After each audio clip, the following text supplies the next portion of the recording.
কোষ বিকর্ষ অধ্যায়ের থিওরিক্যাল আলোচনার পর আজকে আমরা ম্যাথমেটিক্যাল সমস্যা নিয়ে একটা আলোচনা করব। তো আমরা বিগত লেকচারে আমাদের যে সূত্রগুলো প্রতিপাদন করেছি সেই সূত্রগুলো ব্যবহার করে এখন আমরা কিছু ম্যাথমেটিক্যাল সমস্যার সমাধান করার চেষ্টা করব। এর মধ্যে আমরা ফার্স্টে যে অঙ্কটা করবো সেটা হলো উদাহরণ 7। আমি আবু ইসাকের বই থেকে অঙ্কগুলো করতেছি। তাহলে বলা আছে পৃথিবী পৃষ্ঠে একটি লোকের ওজন 160 পাউন্ড ওয়েট। পৃথিবীর ভর চন্দ্রের ভর অপেক্ষা 81 গুণ বেশি হইলে চন্দ্রপৃষ্ঠে লোকটির ওজন কত হইবে বাহির করো। পৃথিবীর ব্যাসার্ধ 4000 মাইল এবং চন্দ্রের ব্যাসার্ধ 1000 মাইল। তাহলে আমরা এখন অঙ্কটা করার চেষ্টা করি। এখানে প্রশ্নের মধ্যে কী কী বলা ছিল পৃথিবীর পৃষ্ঠে একটা লোকের ওজন। তাহলে আমরা ধরে নিলাম পৃথিবীর পৃষ্ঠে লোকের ওজনটা, এখানে আমাদের গিভেন ডাটাগুলো কী কী দেওয়া আছে।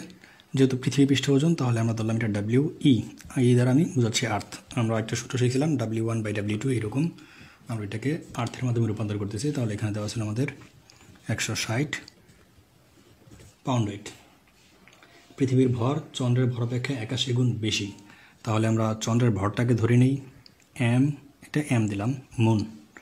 চন্দ্রের ভর ধরে নিলাম আমরা M, তাহলে পৃথিবীর ভর কত হবে ME, ই দ্বারা আর্থ, M দ্বারা মুন। এটা বলা হচ্ছে 81 গুণ বেশি, তাহলে 81 M।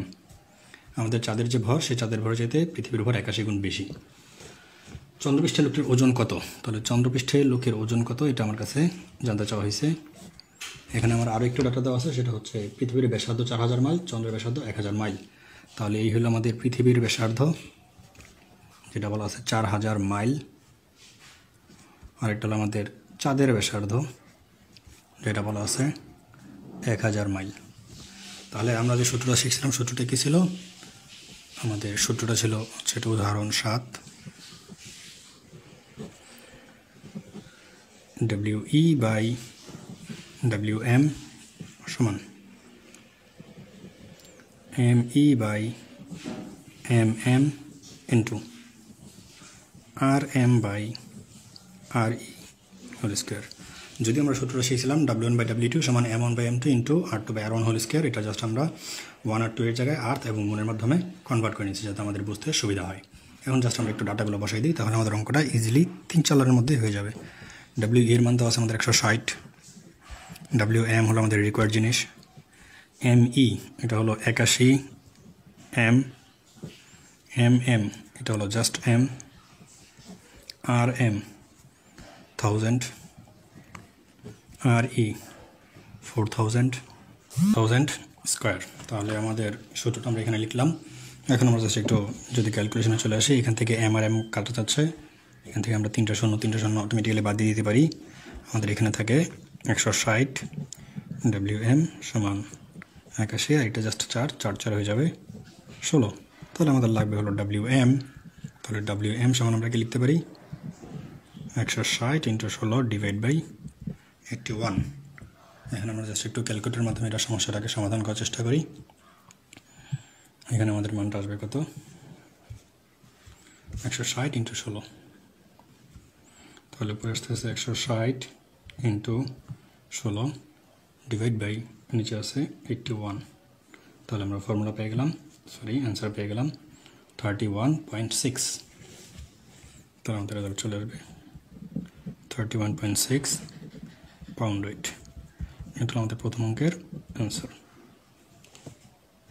উদাহরণ 7-এর পর আমরা এখন করব উদাহরণ 10 নম্বর। প্রশ্নটা একটু আগে খেয়াল করি। বলা হচ্ছে ভূপৃষ্ঠ হইতে কত উচ্চে গেলে সেখানকার অভিকর্ষীয় ত্বরণের মান ভূপৃষ্ঠে অভিকর্ষীয় ত্বরণের মানের 1% হইবে। পৃথিবীকে 6.38 × 10⁸ সেন্টিমিটার ব্যাসার্ধের গোলক মনে করতে বলা হয়েছে। আচ্ছা, এবার আমরা তাহলে অঙ্কটা সমাধান করার চেষ্টা করি। এই অঙ্কটা করার জন্য আমরা যে ফর্মুলা ব্যবহার করবো সেটা হচ্ছে, আমরা গতকালকে যে ফর্মুলাটা বের করে রেখেছিলাম অনেকগুলো, তার মধ্যে এরকম একটা ফর্মুলা পেয়েছিলাম যে এইচ উচ্চতায় জি এর মান। তাহলে এইচ উচ্চতায় জি এর মানের জন্য আমরা এই ফর্মুলাটা বের করেছিলাম। আমরা সরাসরি এই ফর্মুলা ব্যবহার করার চেষ্টা করি। তাহলে উদাহরণ 10, উদাহরণ 10-এর জন্য আমরা যে ফর্মুলাটা জানি সেটাকে লিখে ফেলি। আমরা লিখতে পারবো জি প্রাইম সমান R × R + H G। এটা হলো আমাদের পৃথিবীর ব্যাসার্ধ, এটা হলো পৃথিবীর পৃষ্ঠ থেকে কতটুকু উচ্চতায় আছে সেই উচ্চতা, আর এটা হলো আমাদের নর্মাল অভিকর্ষী ত্বরণ জি।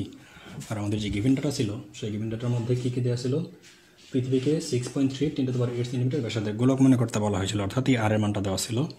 এই আর এর মানটা দেওয়া ছিল কত, 6.38 × 10⁸ সেন্টিমিটার। এখান থেকে আমাকে যেটা বাইর করতে হবে সেটা বলা হয়েছে ভবিষ্যতে কত উচ্চতায় গেলে, তার মানে এইচ এর মানটা বের করতে হবে। এইচ এর মান কত সেটা আমরা বের করবো।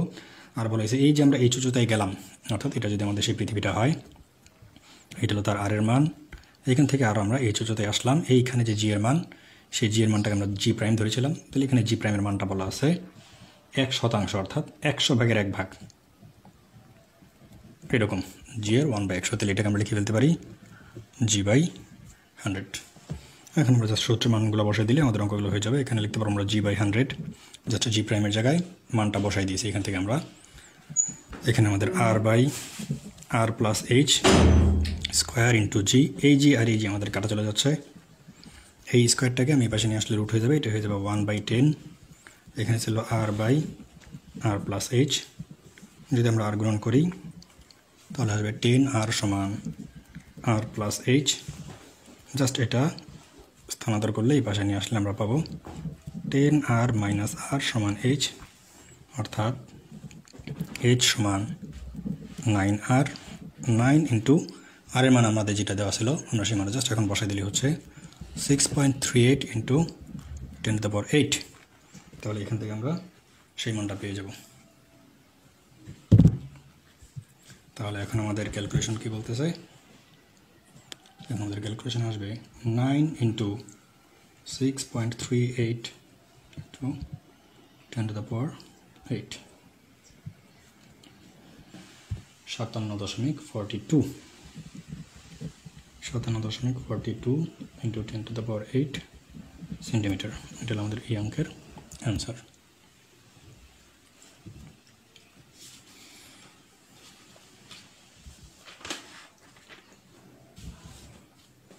উদাহরণ 10-এর পর আমরা এখন করতে যাচ্ছি উদাহরণ 11। দেখি এখানে কী বলা আছে। সূর্য হইতে পৃথিবীর দূরত্ব এত সেন্টিমিটার, জি এর একটা মান দেওয়া আছে, হইলে সূর্যের ভর নির্ণয় করো।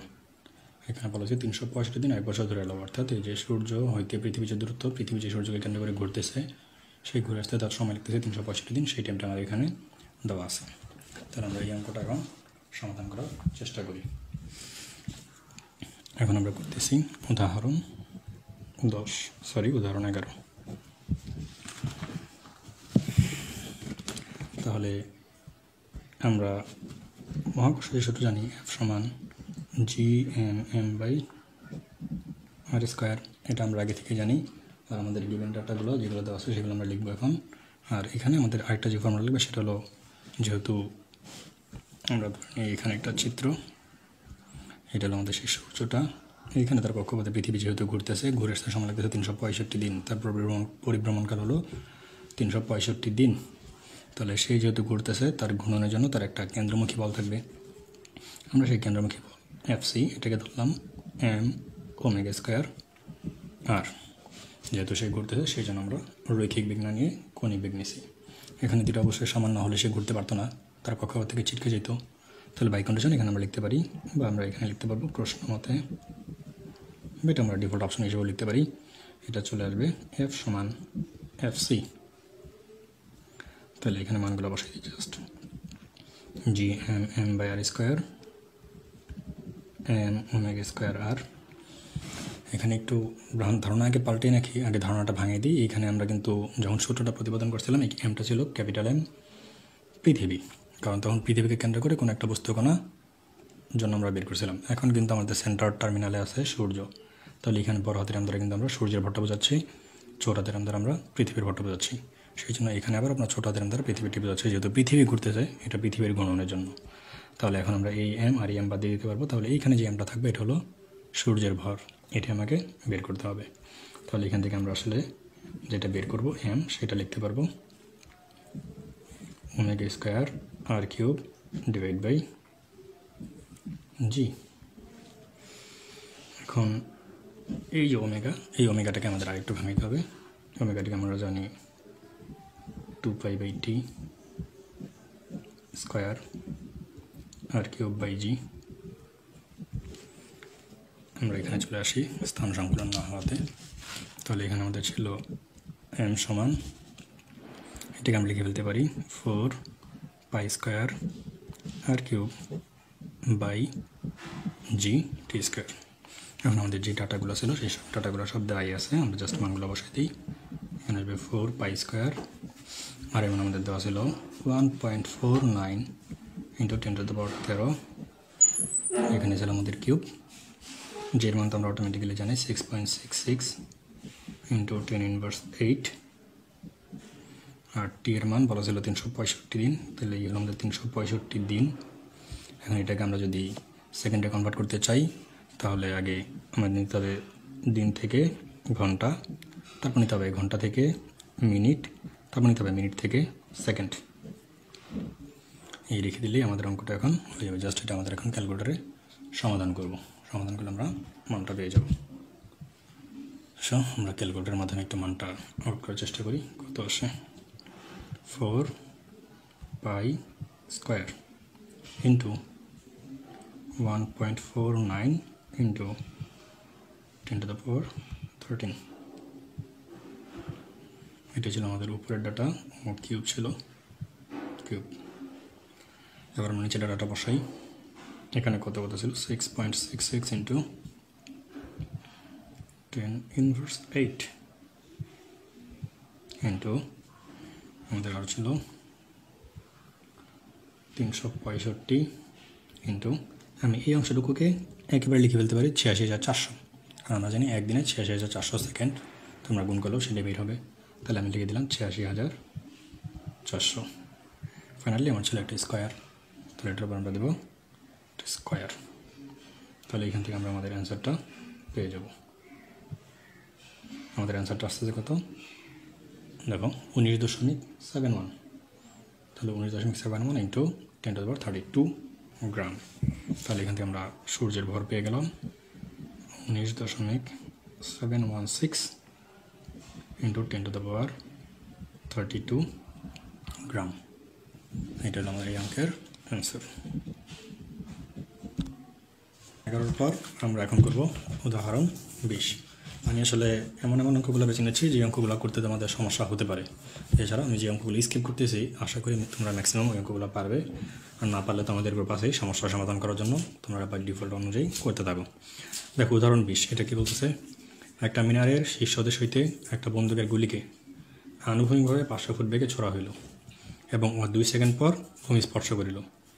মিনারের উচ্চতা এবং মিনারের পাদদেশ হইতে যে স্থানে গুলি ভূমি স্পর্শ করে উহার দূরত্ব বাহির করো। তাহলে এই অঙ্কটা কীভাবে সমাধান করা যেতে পারে আমরা সেটা নিয়ে একটু কাজ করি। এখানে আমরা আগে অঙ্কটা বোঝার চেষ্টা করি। আমরা ধরে নিলাম এটা হলো আমাদের সেই মিনার, যে মিনার থেকে গুলিটা ছোড়া হয়েছে। বলেছে একটা মিনারের শীর্ষদেশ হইতে একটা বন্দুকের গুলিকে আনুভূমিকভাবে, তাহলে আনুভূমিক বলতে আমরা বলতেছি ভূমির সমান্তরাল। তাহলে ভূমির সমান্তরালে একটা বস্তুকে 500 ফুট পার সেকেন্ড বেগে, তাহলে এখানে তাকে যে বেগটা দিয়ে দেওয়া হয়েছে সেটা হলো 500 ফুট পার সেকেন্ড। তাহলে 500 ফুট পার সেকেন্ড বেগে ছোড়া হইলো ও 2 সেকেন্ড পর ভূমি স্পর্শ করলো। তাহলে এখানে আমাদের আনুভূমিক বরাবর বেগ দেওয়া আছে vx, এটা হলো 500 ফিট পার সেকেন্ড, আর একটা টাইম দেওয়া আছে সেটা হলো 2 সেকেন্ড। 2 সেকেন্ড পর সে ভূমি স্পর্শ করে। মিনারের উচ্চতা, তাহলে আমাদের কতটুকু উচ্চতায় ছিল মিনারটা সেই উচ্চতাটা বের করতে হবে, হাইট। আর বলা হচ্ছে মিনারের পাদদেশ হইতে যে স্থানে গুলি ছড়ে, তাহলে গুলিটা যদি আমরা এইভাবে করি তাহলে গুলি কিন্তু এইভাবে যাবে না, সে এরকমভাবে একটা রাস্তা তৈরি করবে। তাহলে সেই যে মিনারের পাদদেশ এখান থেকে কতটুকু দূরে যায় পড়ছে এই দূরত্বটা আমরা ধরে নিলাম এক্স, এই এক্সটাকে বের করতে হবে। এইচ এবং এক্স এই দুটো আমাদের কাছে চাওয়া হয়েছে, মিনারের উচ্চতা এবং মিনারের পাদদেশ হইতে যে স্থানে গুলি ভূমি স্পর্শ করে উহার দূরত্ব বাহির করো। তাহলে আমরা জানি আনুভূমিক বরাবর বেগের কোনো পরিবর্তন হয় না, আনুভূমিক বরাবর সে সবসময় একটা স্ট্রেট সমবেগ নিয়ে চলে। সেই ক্ষেত্রে যেহেতু আমাদের টাইমটা দেওয়া আছে আমরা সরাসরি করে ফেলতে পারি যে সে আনুভূমিক বরাবর কতটুকু দূরত্ব অতিক্রম করলো। তাহলে আমরাও করতেছি উদাহরণ 20, আনুভূমিক সরণ।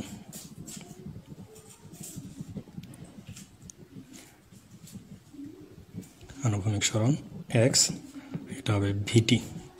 আমাদের সমবেগের ফর্মুলাটা ব্যবহার করলাম এখানে, এস ইকুয়াল ভিটি, সেই ফর্মুলাটা আমরা ব্যবহার করছি। তাহলে ভিএক্স হলো আমাদের 500, টির মান বলা ছিল 2, তাহলে আমরা পাই যাব 1000 ফিট, অর্থাৎ আমাদের যে নিক্ষেপণ বিন্দু বা মিনারের যে পাদদেশ হতে সে 1000 ফিট দূরত্বে আনুভূমিক দূরত্ব অতিক্রম করে সেখানে সে ভূমিটাকে স্পর্শ করবে। এবং আমাদের দরকার ছিল মিনারের উচ্চতা। ধরি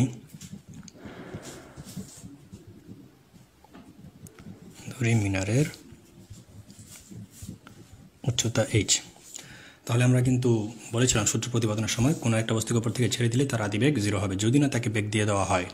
এখানে যদিও একটা বেগ দিয়ে দেওয়া হয়েছে 500, সেটা দেওয়া হয়েছে আনুভূমিক বরাবর, তাকে কিন্তু উলম্ব বরাবর কোনো বেগ দেওয়া হয়নি। তাহলে এই ক্ষেত্রে তার উলম্ব বরাবর যে বেগ, সেই উলম্ব বেগের মান হবে 0। তাহলে আমরা এই উলম্ব বেগের মান 0 ধরে কাজটা করে ফেলতে পারি। h equal ut plus half g টি স্কোয়ার। যেহেতু এখানে আমরা উলম্ব বেগের মান 0 বসাবো, আদি বেগের মান, সেক্ষেত্রে আমরা মানটা পেয়ে যাব হাফ ইন্টু, আমরা কাজ করতেছি fps একক নিয়ে, তাহলে fps এককে জি এর মান কত? 32। তাহলে আমরা বলছিলাম 32, আর সময়ের মান তো আমাদের দেওয়াই ছিল 2 সেকেন্ড। এই যে সময়টা দেওয়া ছিল 2 সেকেন্ড, এই 2 সেকেন্ডে কিন্তু সে আনুভূমিক দূরত্ব, উলম্ব দূরত্ব 2 সেকেন্ডে অতিক্রম করবে। এখানে সে এক্সটার্নাল কোনো টাইম পাবে না। তাহলে এখানে আমাদের আসবে 2 স্কোয়ার। তাহলে এটাকে কাটাকাটি করলে 16, এখানে আসবে 4, আর আমরা খুলে ফেলবো 4 16 64 ফিট। তাহলে দেবে h ইকুয়াল টু 64 ফিটে আমরা পেয়ে যাবো মিনারের উচ্চতা। তাহলে এটা আমাদের একটা অ্যান্সার, এটা আমাদের একটা অ্যান্সার। উদাহরণ 20-এর পর আমরা এখন যে অঙ্কটা করব সেটা হচ্ছে উদাহরণ 26। অঙ্কটা দেখে বলা হচ্ছে, একবার করে নিই। অভিকর্ষের প্রভাবে পতনশীল একটা বস্তু কোনো নির্দিষ্ট সেকেন্ডে, একটা নির্দিষ্ট সেকেন্ডে বলা আছে, অর্থাৎ তম সেকেন্ড হবে, কিন্তু সেই তম সেকেন্ডটা কত সেটা বলা নাই। সে 48 ফুট দূরত্ব অতিক্রম করে, পরবর্তী সেকেন্ড কত দূরত্ব অতিক্রম করে। তাহলে এই যে নির্দিষ্ট সেকেন্ড, এই নির্দিষ্ট সেকেন্ডটা আমরা আগে ক্যালকুলেশন করে বাইর করব। তার পরবর্তী যে সেকেন্ড, অর্থাৎ এটা যদি 5 হয় তাহলে ষষ্ঠ সেকেন্ড, এটা যদি 10 হয় তাহলে 11তম সেকেন্ড, ওই সেকেন্ডে সে কতটুকু দূরত্ব অতিক্রম করবে সেটা আমাকে বের করতে বলছে। তাহলে সেটা আমরা সমাধান করার চেষ্টা করি। এটা হচ্ছে উদাহরণ 26। উদাহরণ 26 জাস্ট বলা ছিল সে একটা তম সেকেন্ডে 48 ফিট দূরত্ব অতিক্রম করে। তাহলে আমরা তম সেকেন্ডের সূত্র হতে পাই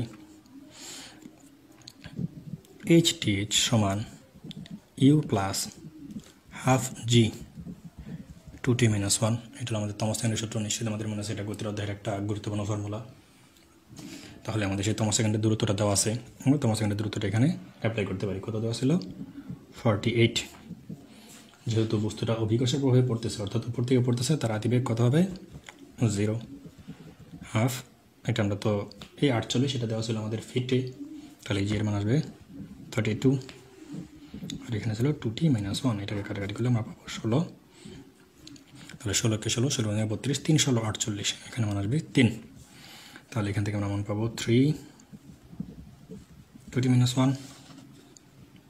তাহলে এটা এই পাশে আসলে হয়ে যাচ্ছে 3, আর একে 4 সমান 2t, অতএব t সমান 2 সেকেন্ড। এটা আমরা পাই গেলাম সেই নির্দিষ্ট সেকেন্ড। বলা হচ্ছিল যে এটা কোনো নির্দিষ্ট সেকেন্ডে 48 ফিট দূরত্ব অতিক্রম করে। তাহলে এই হলো সেই নির্দিষ্ট সেকেন্ড, যে সেকেন্ডে সে 48 ফিট দূরত্ব অতিক্রম করে।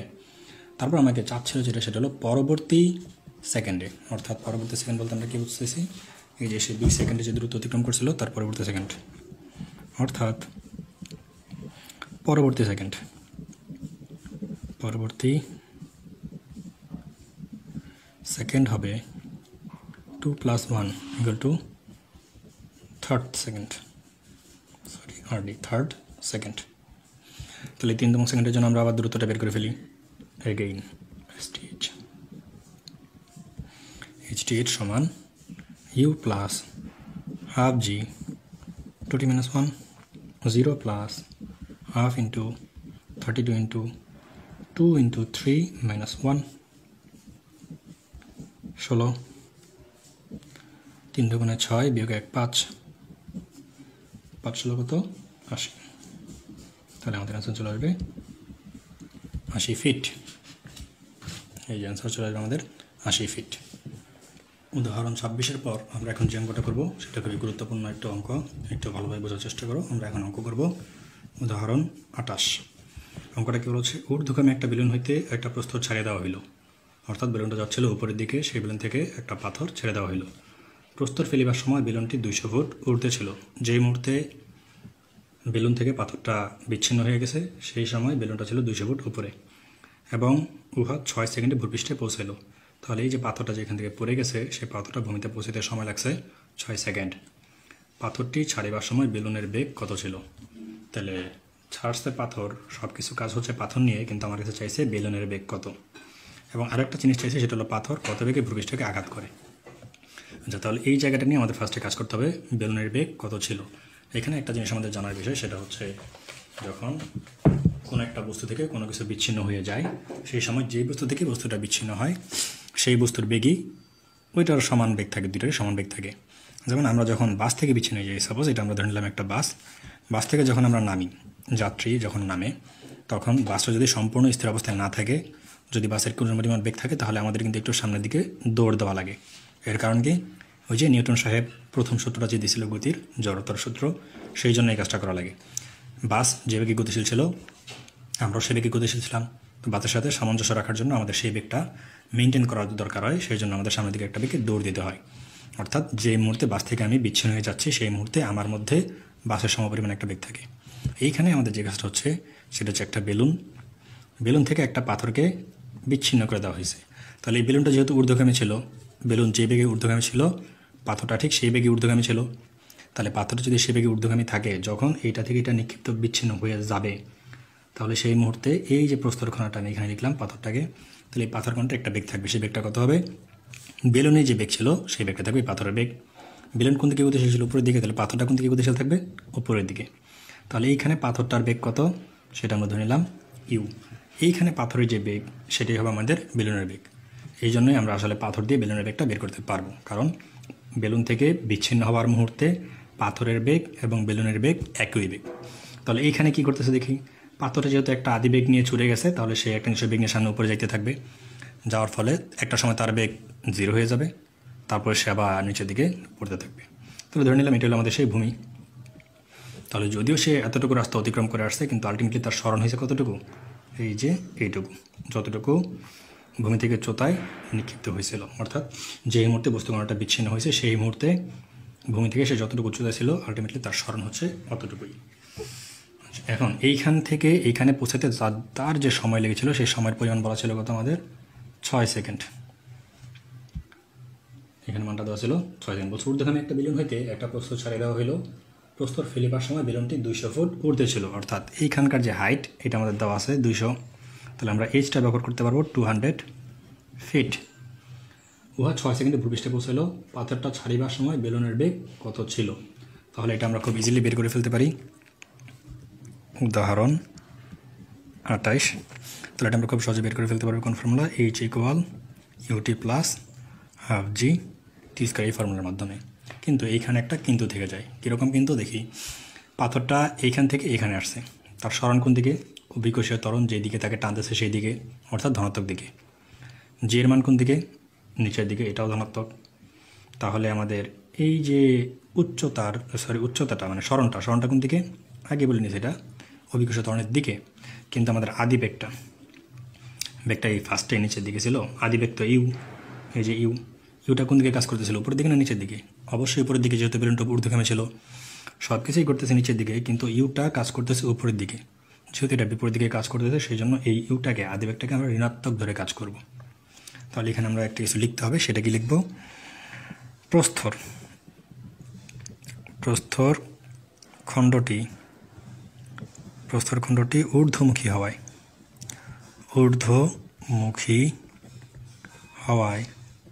প্রস্তরখণ্ডটি ঊর্ধ্বমুখী হওয়ায় ইউ ঋণাত্মক ধরে পাই।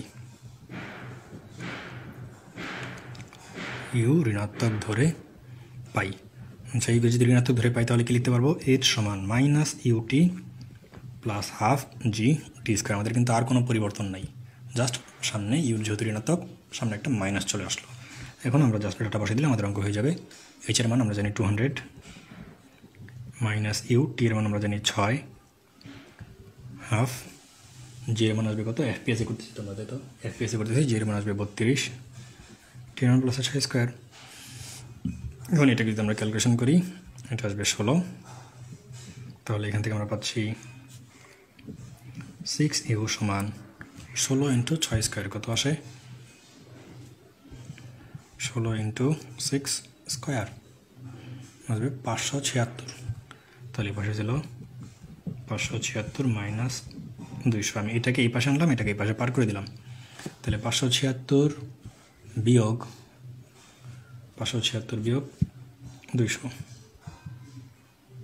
তাহলে থাকতেছে কত 376। আর আমার ইউ এর সাথে আছে 6, তাহলে ভাগ 6, তাহলে আমরা আলটিমেটলি ফলাফল পাই যাচ্ছি কত, সরি আমার এখানে একটু ভুল হয়ে গেছে, কাজটা করে নাই, আমরা এই কাজটা বার করি 376 ভাগ 6, তাহলে আমরা মান পেয়ে গেলাম 62.666, তাহলে ইউ সমান 62.67 ফিট পার সেকেন্ড। এখান থেকে আমরা পেয়ে গেলাম পাথরের আদি বেগ কত ছিল, অর্থাৎ সরি পাথরের বলতে পারি আমরা যে মুহূর্তে বেলুন এবং পাথর পরস্পর বিচ্ছিন্ন হয় সেই মুহূর্তে পাথরের বেগ এবং বেলুনের বেগ একই ছিল, তাহলে পাথরের বেগ এবং বেলুনের বেগ একই কথা, অর্থাৎ এখান থেকে আমরা পেয়ে গেলাম বেলুনের বেগ। তাহলে বেলুনের বেগ ছিল 62.67 ফিট পার সেকেন্ড, যেটা আমাদের কাছে চাইছিল। প্রশ্নটি ছাড়িবার সময় বেলুনের বেগ কত ছিল, তাহলে এটা আমরা নর্মালি পেয়ে গেলাম। আচ্ছা, এখন আমার কাছে আরেকটা জানতে চাইছে পাথরটি কত বেগে ভূপৃষ্ঠকে আঘাত করিবে। আচ্ছা, এটা যদি আমরা একটু দেখি, এইখান থেকে পাথরটা এখানে আসছে, এখান থেকে এখানে আসছে, তার সময় লাগছে কত 6 সেকেন্ড, তার আদি বেগের মান কত 62.67, তাহলে তো আমরা এখান থেকে ভি সমান ইউ মাইনাস এফ টি বা ভি সমান ইউ প্লাস জিটি এটা দিয়ে করে ফেলতে পারি, বের করে দেখি আমাদের বেগের মান কত। আবার ভি সমান ইউ প্লাস জিটি, কিন্তু ওই যে আগের কথা প্রস্তরখণ্ডটির, এই যে প্রস্তরখণ্ডটি ঊর্ধ্বমুখী হওয়ায় ইউ ঋণাত্মক, তাহলে এখানে মাইনাস, এখানে মাইনাস দিলে এখন আমরা ক্যালকুলেশন করলেই আমাদের অঙ্কটা হয়ে যাবে। তাহলে মাইনাস 62.67 প্লাস 32 ইন্টু 6, তাহলে আমরা কত পাই, আমরা পাচ্ছি মাইনাস 62.67 প্লাস 32 ইন্টু 6, তাহলে কত পেয়ে গেলাম আমরা 129.33, 129.33 ফুট পার সেকেন্ড। এটা হলো প্রস্তরখণ্ডটির শেষ বেগ, এটা ছিল আমাদের বেলুনের আদি বেগ। এই দুটো হলো আমাদের অ্যান্সার।